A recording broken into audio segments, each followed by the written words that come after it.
very grateful for the assistance that we have received so far from a whole host of countries. Even if I started to try and name them, I would be unable to.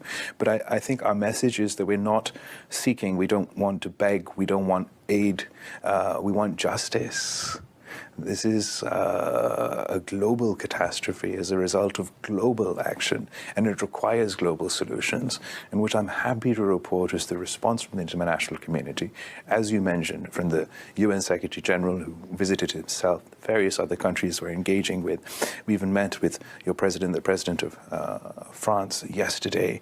He was not only empathetic in expressing solidarity, but was willing to work with Pakistan to overcome this crisis, the climate aspects of it, the economic aspects of it, and very generously offered to host a conference in France before the end of the year to help us build back, but build back better and more resilient.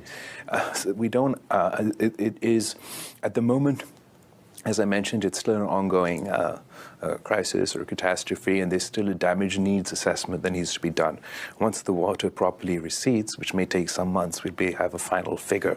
At the moment, the guesstimates, and these are just guesstimates, are close to $30 billion in economic loss. But every crisis creates an opportunity. And in this crisis, the opportunity is that we must build back in a more resilient way, in a greener way, where we'll have green infrastructure, green energy, climate resilient infrastructure, and create green jobs and green opportunities. That is the way forward. But right now, as we're sort of smack dab in the middle of this catastrophe, our first and foremost focus is to the relief and rescue. And as we go forward and enter into the rehabilitation and rescue phase, rehabilitation and reconstruction phase, we can think about these.